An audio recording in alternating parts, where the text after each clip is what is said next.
Hola, recibe un caluroso saludo. Siempre será mi deseo y le pido a Dios que seas prosperado en todo, pero así como prospere tu alma. Este discipulado que hoy estamos finalizando, ven Señor Jesús, hoy vamos a estar hablando cuál es la finalidad de su venida. Y la expectativa de todo creyente es encontrarse con su amado para poder celebrar esas bodas que tanto menciona la Escritura. ¿Qué significan las bodas? Y eso es lo que vamos a estar hoy hablando y la importancia de las mismas. No te despegues, hoy será una noche o una enseñanza muy hermosa ahí donde quiera que me estás escuchando. Padre, en el nombre de Jesús te doy gracias por tu amor, tu misericordia, porque tú eres un buen Padre. Señor amado, háblanos, te lo ruego. Háblanos al corazón, háblanos al entendimiento, y que tu palabra, Señor, se convierta en nosotros un deseo, un anhelo, te lo ruego. En el nombre de Jesús, tu Hijo, te doy gracias. Amén, amén y amén. Bueno, entonces, ¿por qué la importancia de estar expectantes de su venida? Bueno, no es el hecho de tener un arribo o presenciar un acto de alguien que viene. No, la intención de esperarlo es y el para es cuál es el propósito de esperarlo o de cuando él venga. O si ya estamos durmiendo, que son aquellos que ya fallecieron, y en el momento cuando él aparezca dice que los que han muerto en Cristo Jesús resucitarán primeramente y se encontrarán con el amado. Pero ¿cuál es el objetivo de encontrarse con él? Y es porque él viene por una iglesia en el arpazo, que estuvimos hablando la semana pasada en su parusía. Él viene por una iglesia para llevarla y tomarla a la iglesia aprobada, a lo que se le llama las bodas del Cordero.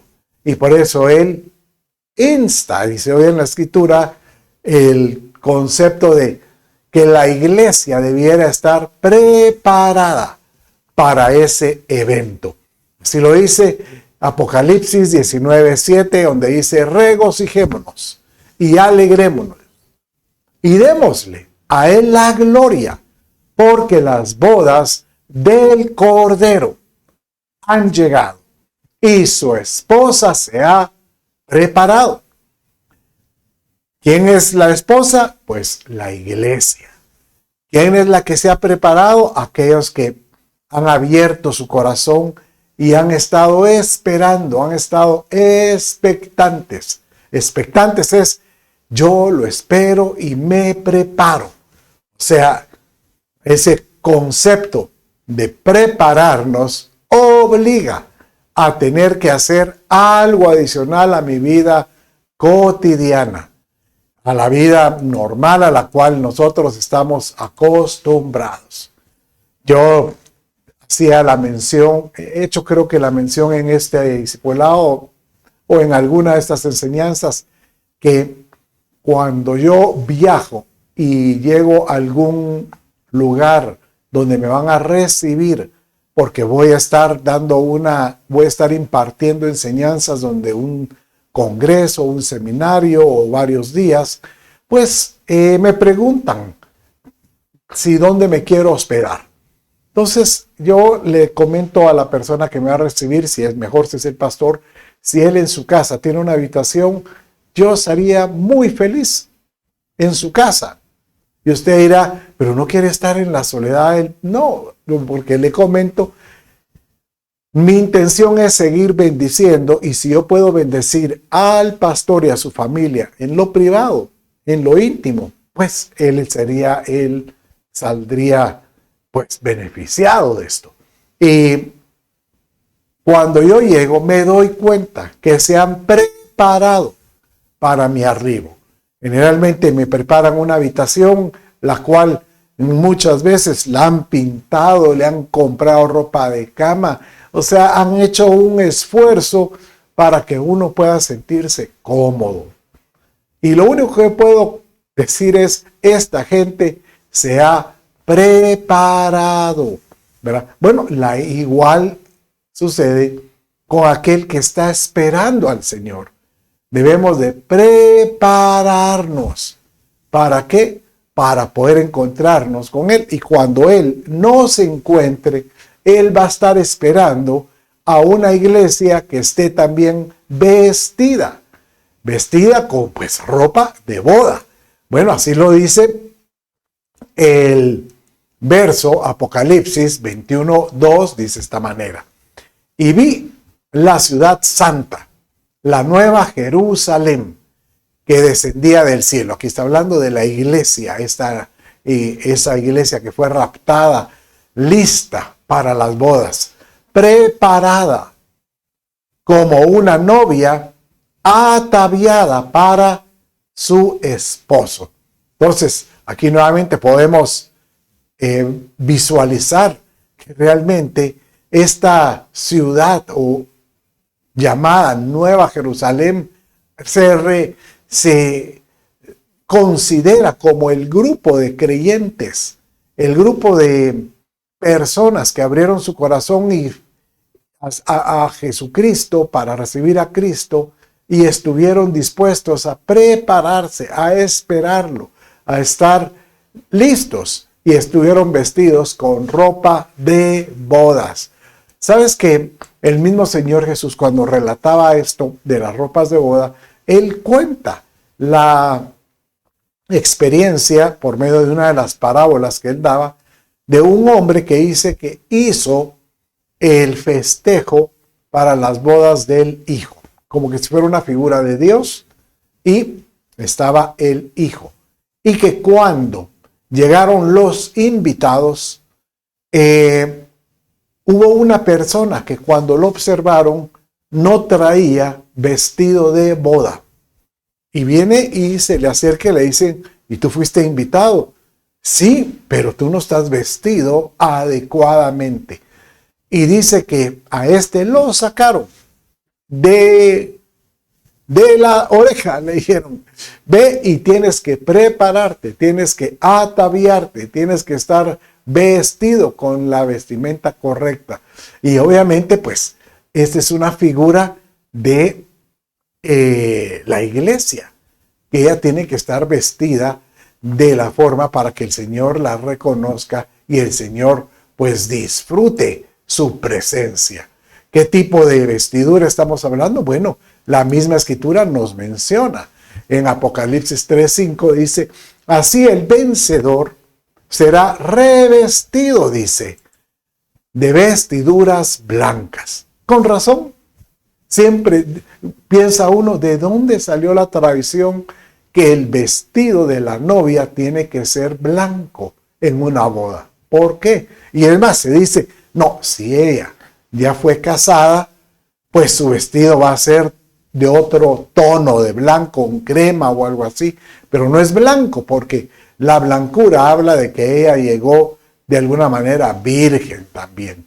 Y dice, así el vencedor será revestido de vestiduras blancas y no borraré su nombre del libro de la vida y reconoceré su nombre delante de mi Padre y delante de sus ángeles.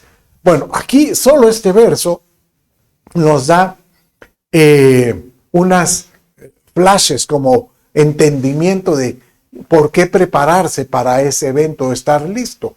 Entonces, cuando hablamos de blancura, habla de que Efesios capítulo 5 hace mención que la novia debiera de tener un vestido sin mancha y que por eso ella tiene que estar lavada, dice, con la palabra.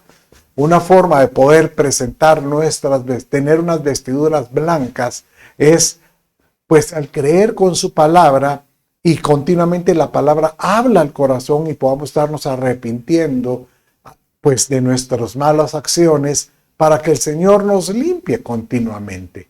aquel que no se anda limpiando en su vestidura, dice este verso, que su nombre puede ser borrado del libro de la vida. Y esto es delicado porque da la impresión de que entonces la salvación se puede perder. No, dirá alguno, la salvación no se pierde. Bueno, pero este verso es clarísimo.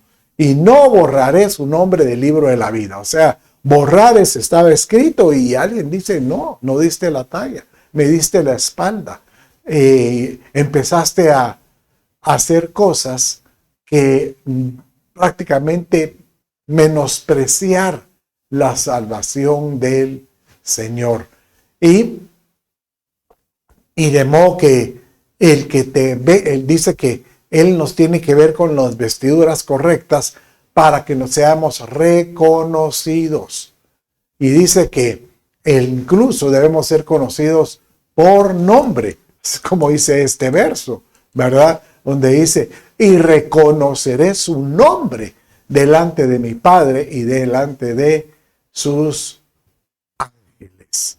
Entonces, Señor, si bien es dicho, incluso aquí en Apocalipsis, capítulo 2 y 3, habla de las 7 iglesias vencedoras, habla de que cada uno va a tener un nombre puesto por el Padre.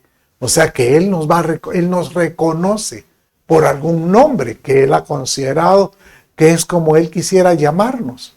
Así como Cefas se le llamó Pedro, Saulo se le llamó Pablo, y así encontramos algunos otros que sus nombres fueron cambiados por el Señor Jesús, ¿verdad? Entonces, ¿cómo no estar vestido correctamente?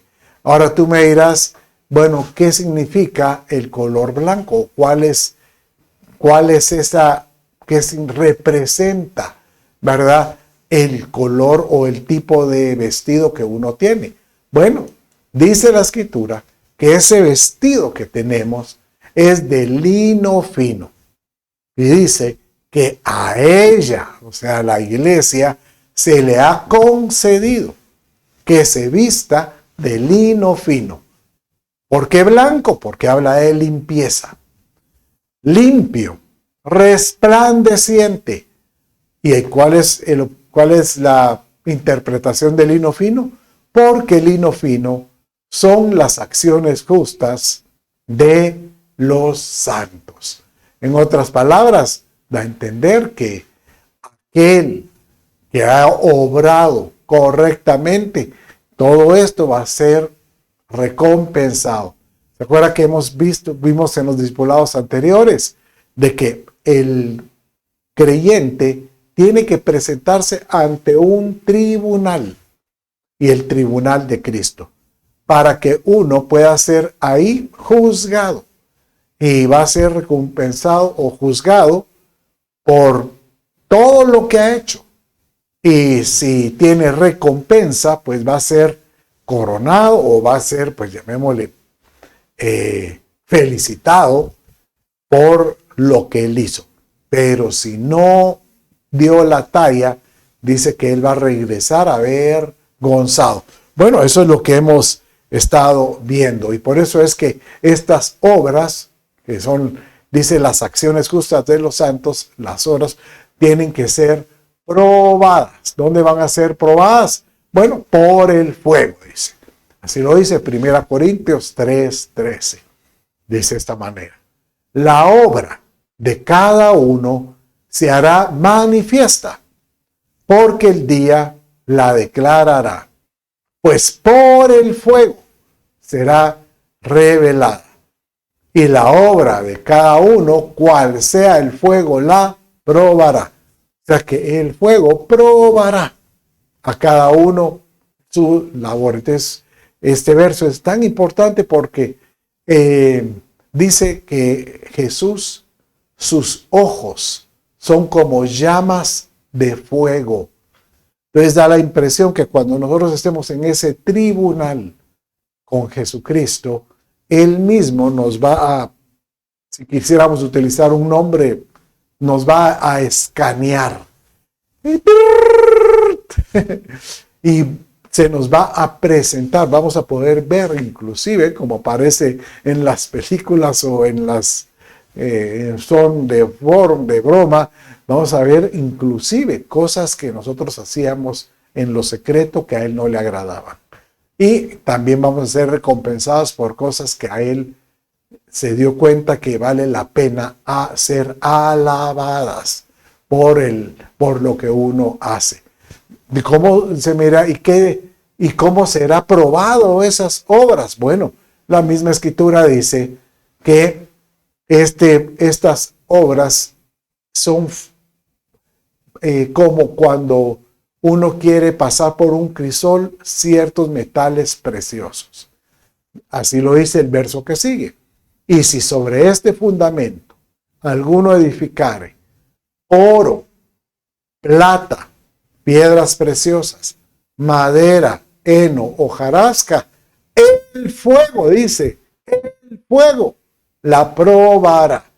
Entonces, si es un metal precioso como el oro, plata o piedras preciosas, pues ese fuego o ese crisol, sencillamente el oro se puede derretir, se va a mantener.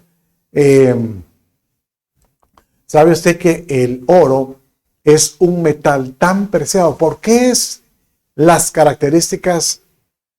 ¿Por qué el oro tiene tanto valor?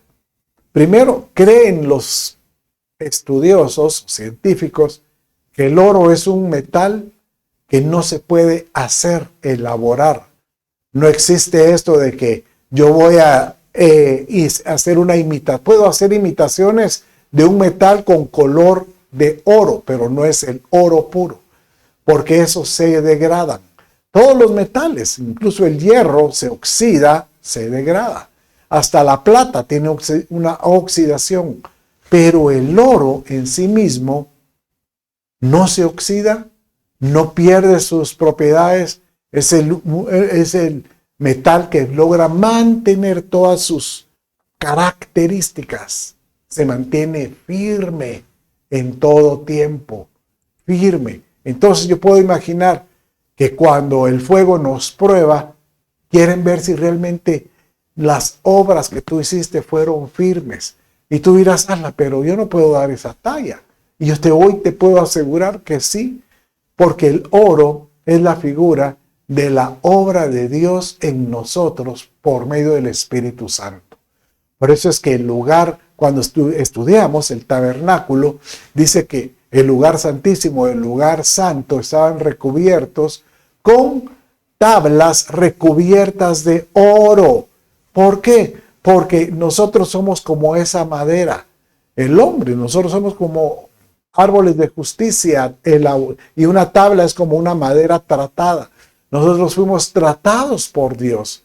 Hemos sido cortados de la manera como Él quiere. Y hemos sido cubiertos por ese metal precioso que es la santidad, que es el Espíritu Santo, que es Él. Cuando habla de la plata, ¿verdad? Habla de redención. ¿Por qué? Porque Cristo fue redimido, pues Él prácticamente fue vendido por 30 monedas de plata. Y así habla que la plata sirve para canjear, para negociar en muchos aspectos. Muchas de las monedas son de plata de la antigüedad. Entonces es como para redimir. Entonces nosotros fuimos redimidos por la sangre de Jesucristo. Y las piedras preciosas habla de las personas. Por eso es que el efod que tenía el sumo sacerdote, o sea, la pechera, tenía 12 piedras y cada piedra diferente representaba cada tribu de Israel. O sea que el fuego en las piedras dice que serán probadas las personas para que se mantengan firmes. Pero si nuestras obras fueron como madera, heno u hojarasca, el fuego lo va a consumir. Como cuando yo digo, valga la publicidad, Alka-Seltzer, a veces somos como Alka-Seltzer. cae la cápsula en un vaso de agua, hay una efervescencia y de repente se desaparece. No seamos efervescientes, sino, Señor, que seamos como el oro, la plata, las piedras preciosas. Que nosotros podamos decirle, Señor, pon en nosotros ese deseo de presentarnos ante ti como a ti te agrada. Señor, que podamos estar listos para el encuentro. Y eso no es desear la muerte, no, solo estar listos, porque esa era la esperanza de muchos. Incluso dice que los ángeles, en Hebreos dice que estaban esperando, han estado esperando por siglos o centurias de siglos este evento de una iglesia que se encuentra con su amado. Y nosotros que lo vemos ya muy cerca, ¿cómo no esperarlo con ansia? ¿Cómo no esperarlo con gozo? No esperarlo con alegría. La misma escritura nos menciona varias bodas que han ahí, y muchas de estas bodas hay que tratar de extraer, porque el Señor muestra a través de esto diferentes tipos de bodas, o la boda con Jesucristo, o la boda que va a tener Dios, porque Él dice que Él va a volver a tomar a su pueblo, al pueblo de Israel, y lo va a tomar como su amada, ya que a ella le dice, así lo dice el Antiguo Testamento, le extendió carta de repudio o de divorcio. O sea, la dejó en un impasse. Ahí la dejó a un lado. Y se tomó otro pueblo llamado gentil para el hijo.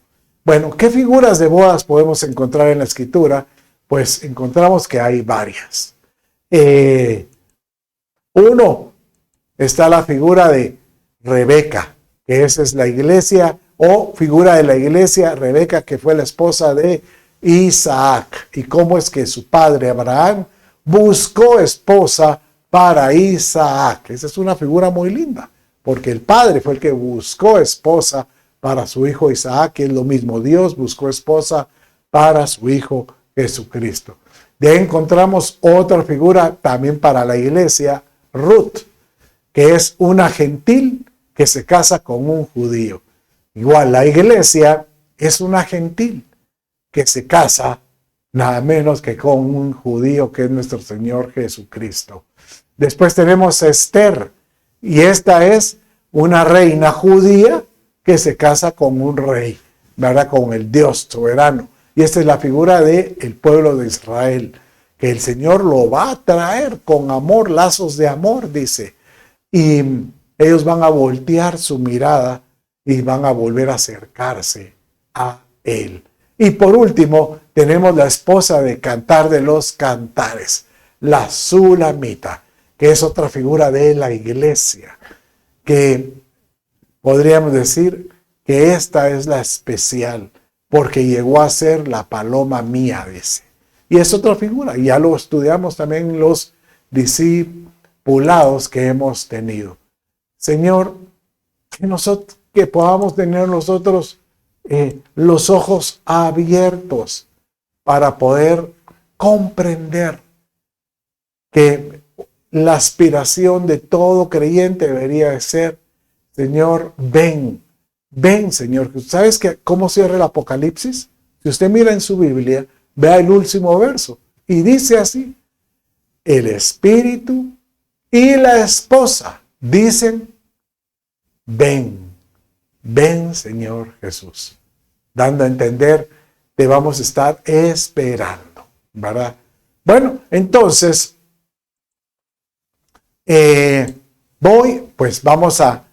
con el tiempo que nos queda, vamos a ver una de estas figuras, que es cómo es que aparece Rebeca. Esta es una historia más que romántica, es dramática, es enigmática, porque tiene una de enigmas que uno dice: ¿cómo es posible esto? Bueno, pero para esto tenemos que entender algo de la historia que le antecede. Abraham se acuerda que él no podía tener hijos. Y él recibió la promesa del hijo a los 80. Cuando él tenía 100, le esperó 20 años y recibe el hijo de la promesa.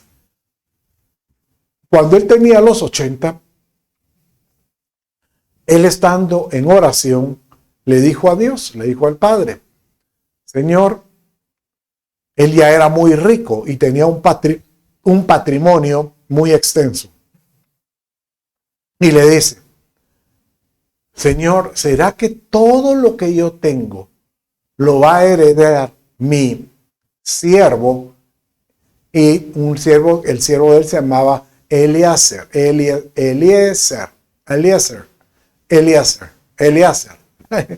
No sé si es en inglés o en español, pero Eliezer era su siervo. Y él dijo, ¿será que él va a heredar todo lo que yo tengo? Él era un hombre muy fiel, muy cercano de él. Y cuando él recibe la confirmación a los 80, Dios mismo le dijo, no, tú no le vas a heredar a Eliezer. Tú vas a tener tu propia prole. Solo cree. Solo cree.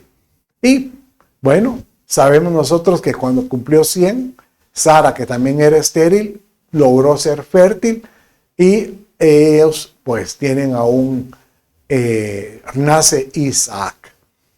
Pasan los años, Isaac pues llega a ser un hombre y cuando ya llegó el tiempo de su desposorio, viene Abraham y manda a Eliezer a buscarle esposa al hijo. Qué linda esa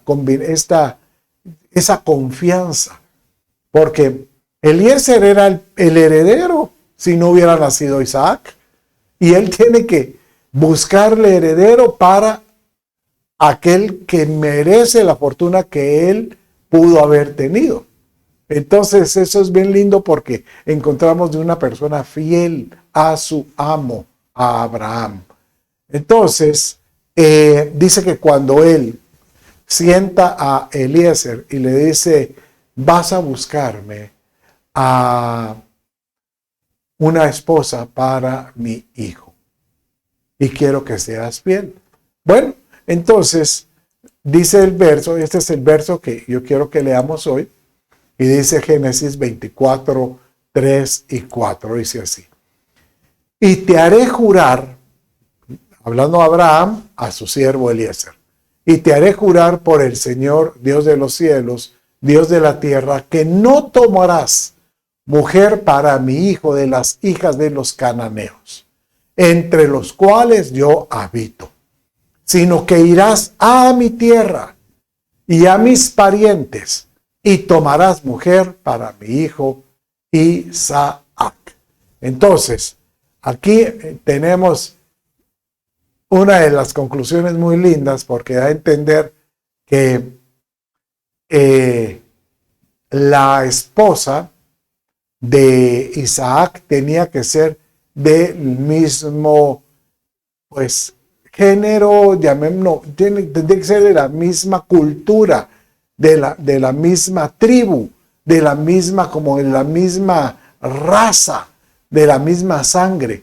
Y uno dirá, pero si nosotros somos la iglesia, ¿cómo se puede eso comparar con Cristo?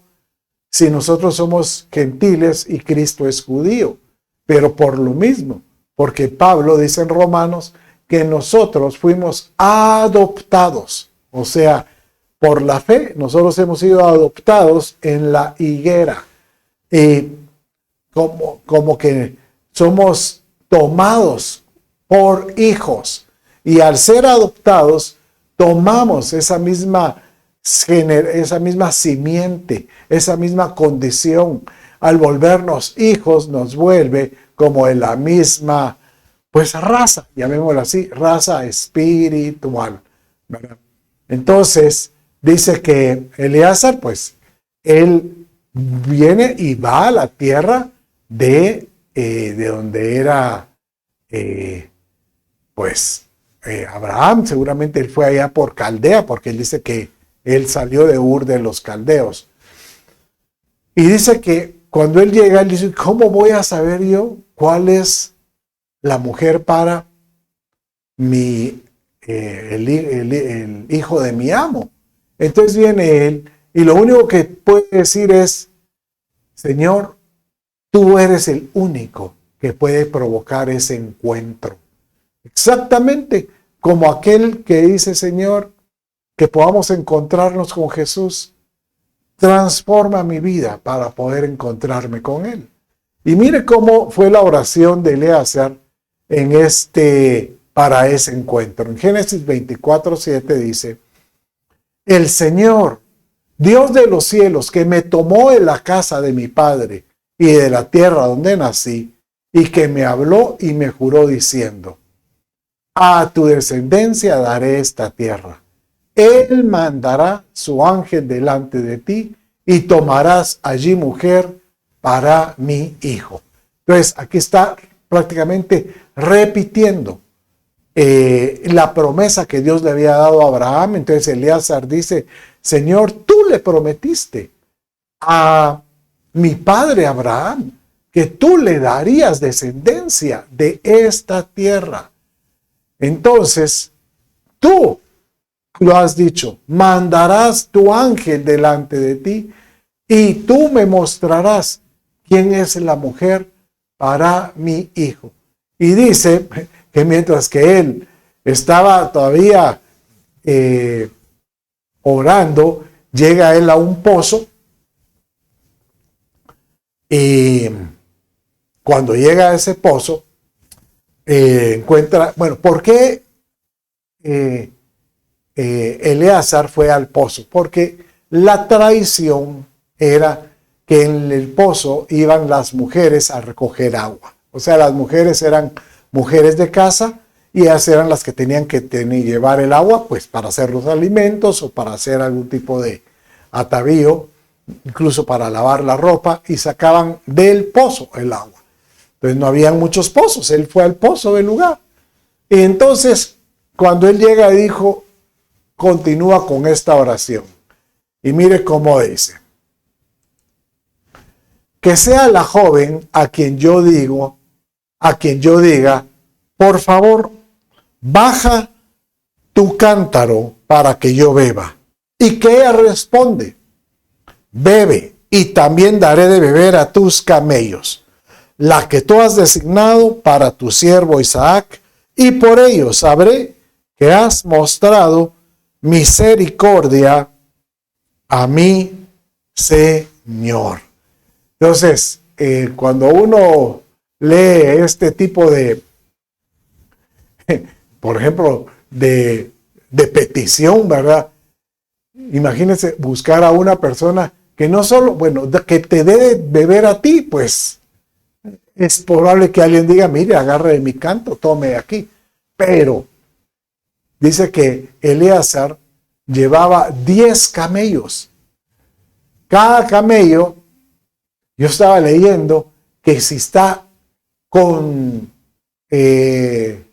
mucho calor, fácil puede tomar hasta 10 cántaros. Imagínense, 10 cántaros de agua. Entonces, imagínense que han estado sedientos. Ella tenía que haber sacado por lo menos 100 sacadas de pozo para poder alimentar a los camellos del varón. Y uno piensa, ¿será que cualquiera se ofrece para hacer esto?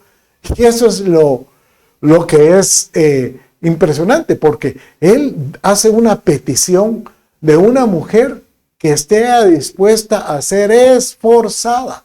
Una mujer que esté dispuesta a no poner peros. Y esa es la iglesia. Una iglesia que esté dispuesta a tomar del agua, que es figura de la palabra, y darla a los que la necesitan. Y que requiera mucho esfuerzo, por supuesto. Pero Dios viene por una iglesia esforzada. Por una iglesia que Él diga, bien, buen siervo fiel, en lo poco has sido fiel, en lo mucho te pondré. Él viene por una iglesia que tiene clara su convicción por la cual ella nació. Porque así dice Efesios 2:10. Porque somos hechura suya, creados en Cristo. Nosotros fuimos creados en Cristo.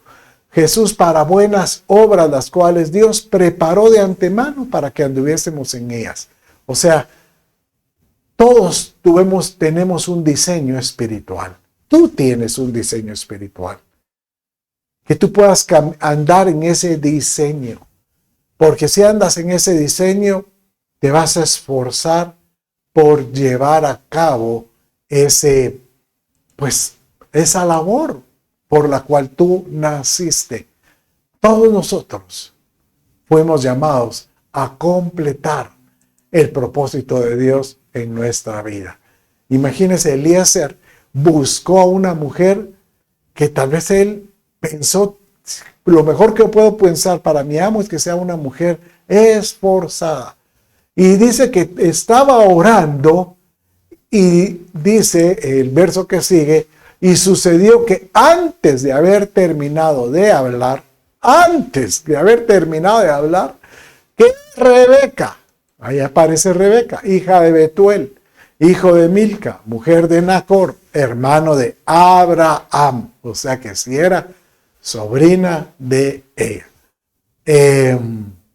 Salió con el cántaro sobre su hombro, ¿verdad? Estoy viendo, Rebeca, hija de Betuel, dice. Y hijo de Milca, ¿verdad? Mujer de Nacor. Ah, sí, entonces sí era la sobrina. Es que pensé que sí era la nieta. No, era la sobrina. Entonces, imagínense, él está orando todavía cuando Dios concede. Aquí hay una figura muy linda porque se dice que Eliezer funge ahí como si fuera el Espíritu Santo.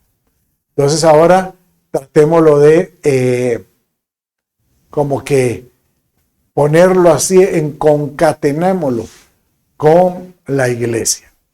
Entonces, Dios viene y tiene que buscar esposa para su Hijo Jesucristo.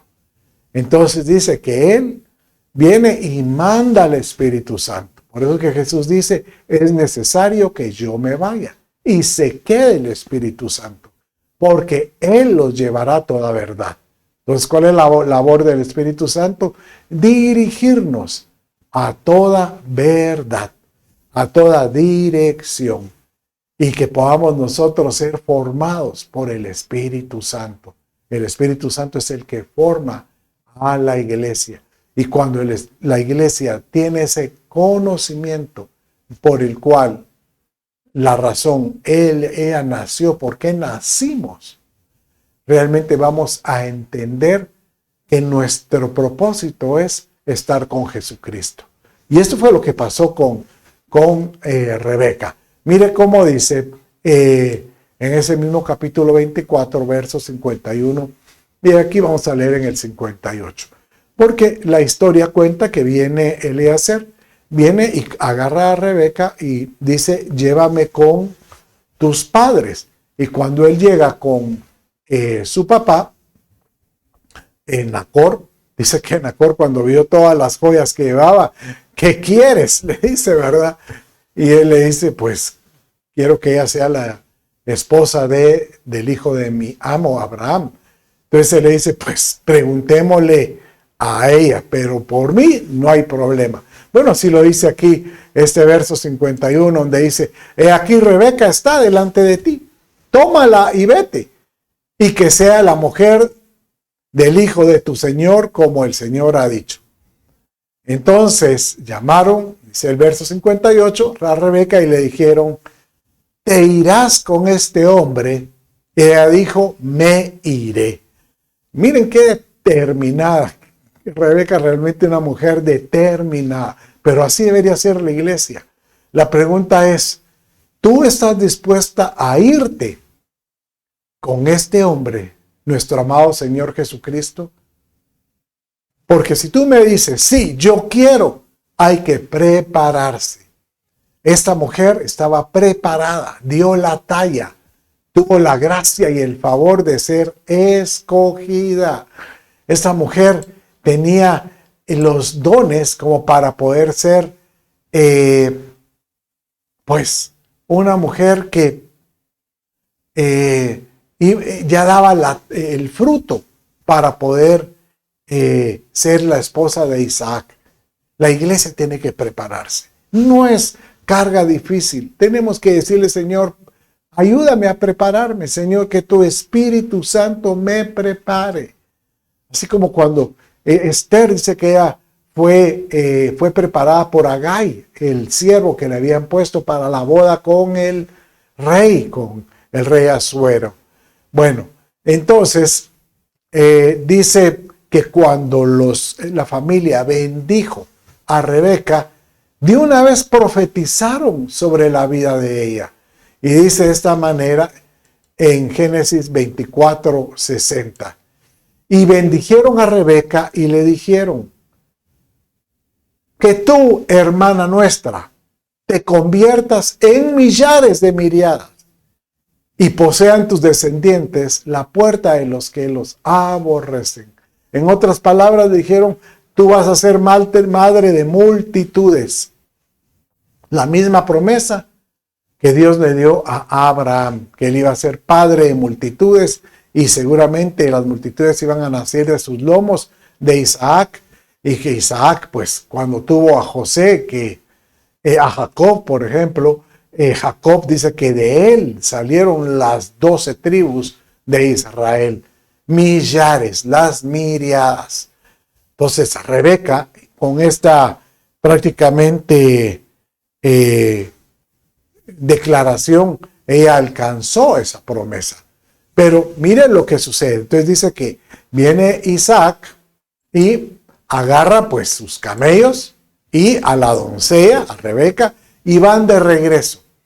Y cuando van en el camino, regresan en la ruta donde solía salir Isaac a contemplar la tarde o a meditar.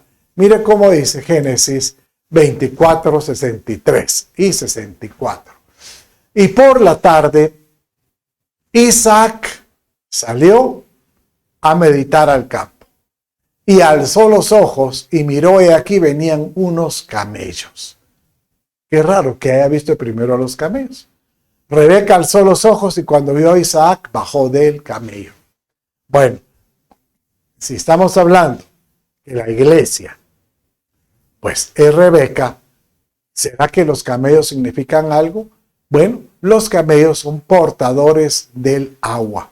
Son aquellos donde llevan en sus lomos al que los cabalga.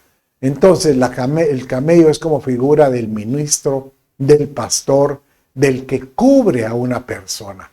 Y esto es lo que da a entender este verso, que el Señor Jesucristo va a preguntar: ¿y hay camellos que te trasladan como que has estado siendo cubierta por alguien? ¿Alguien te ha estado abrevando? ¿Alguien te ha estado cabalgando? Y eso es muy importante, porque la iglesia tiene que ser formada y tiene que estar, pues llamémosle, bajo cobertura para poder llegar a ese encuentro. Eso es lo que dice el verso que sigue. Y dijo al siervo: ¿quién es ese hombre que camina por el campo a nuestro encuentro, al episinagoge? Cuando la iglesia, cuando Jesús venga y dice: venga mi amada a su encuentro, dice, y en los cielos se encontrarán. Y Eliezer le dijo: es mi Señor, es Isaac. Y ella tomó el velo y se cubrió. O sea que ella mostró a su amado que es una mujer que estaba cubierta. Eso significa que una iglesia tiene que estar cubierta, tiene que estar dirigida, tiene que estar bajo cobertura. Tú que me estás escuchando, si tú dejaste ir a tu iglesia, yo te animo. Busca una iglesia o alguien que te dirija. No, pero usted me dirige en sus videos. Por supuesto, yo te enseño, pero estar cubierto es como estar vinculado. Que alguien venga y pueda tomarte de la mano y poderte llevar del brazo. Esto es como reconocer a un líder que te pueda exhortar y amonestar. Eso es clave, así lo dice 1 Tesalonicenses 5:12. Que Pablo ruega y dice que si uno quiere participar del episinagoge, si uno quiere participar de la parusía o del arpazo, ¿verdad? El encuentro con el Jesús, tiene que ser una persona que reconozca o que esté vinculada con un líder espiritual. Eso sí, así lo dice. 1 Tesalonicenses 5:12. Entonces, la pregunta es, ¿estás dispuesto a ser vinculado? Busca a alguien que te cubra, a alguien que te guarde, a alguien que te pueda llevar de las manos. Porque de esa manera alguien puede dar cuentas de ti. No hay como poder tener a alguien que dé cuentas de alguien. Entonces dice que cuando Isaac vio a Rebeca, prácticamente dijo, sí le pegaste, Eliezer. Esta mujer se nota que es, pero está a la altura. Debe haber sido muy bonita también. Bueno, pero dice el verso que sigue, verso 67. Entonces Isaac la trajo a la tienda de su madre Sara y tomó a Rebeca. Y ella fue su mujer y la amó.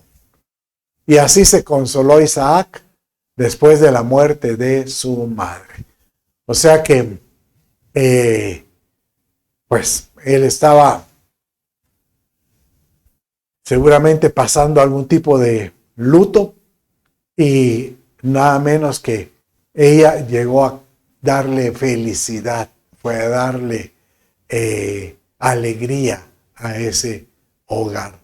Y dice que él amó de tal manera que las bodas han llegado. Y el cordero y la esposa, y el espíritu y la esposa dicen, ven Señor Jesús. Y dice que ella fue amada en gran manera. Bueno, y de la misma manera, sabemos que ese es el plan de Dios. Que cuando Jesucristo se encuentre con su iglesia, esta iglesia pueda gobernar con Cristo. Y así se lo dijo él, de alguna manera así cierra esta hermosa historia entre Isaac y Rebeca. Porque dice que Abraham, dice en el capítulo 25, versos 5 y 6, dice, Abraham dio a Isaac todo lo que poseía. Pero ¿cuándo se lo dio? Cuando él vio que él ya tenía a la esposa pues, y que él era el heredero y que iban a poder darle un prole para los hijos. Y dice que cuando Abraham vio a Isaac y a Rebeca, apartó, dice que separó, porque Abraham, pues él tenía concubinas. Acuérdense que, pues él llegó a tener a Ismael con Agar y da a entender que él, incluso posterior, dice que él, después de la muerte pues de Sara, él viene y tiene un desposorio con una mujer que se llama Cetura, y con ella tiene hijos también. Entonces dice que a los hijos de sus concubinas, Abraham les dio regalos, pero viviendo aún él, los envió lejos de su hijo Isaac hacia el este y a la tierra del oriente. En otras palabras, dando a entender que aquellos que realmente son hijos de Dios, porque han recibido, han conocido a Jesucristo como Señor y Salvador, ellos son dignos de estar separados. Dios a estos les va a permitir que puedan reinar con Cristo Jesús sobre todo lo que Él tiene. Que tú puedas decirle, Señor, yo quiero ser uno de estos que esté dispuesto a reinar contigo. Bueno, mis amados, con esto finalizamos esta serie hermosa acerca de la venida del Señor Jesús. Que en tu corazón siempre se despierte ese deseo y ese anhelo de decir, Señor, ven, ven a nuestro encuentro. Padre, en el nombre de Jesús te doy gracias. Señor amado, pon en nuestro corazón siempre el deseo de buscarte y anhelarte de todo corazón. Yo te ruego, bendice a todo aquel que ha estado pendiente, que ha estado escuchando. Prospéralo. Si alguno está en problemas, Señor, sácalo de ellos, Señor, te lo ruego. Y provee al que no tiene también. Y dale salud al que no lo tiene. En el nombre de Jesús te doy gracias. Amén, amén y amén. Bueno, mis amados, con esto finalizamos. Dios me los bendiga. Bendiciones.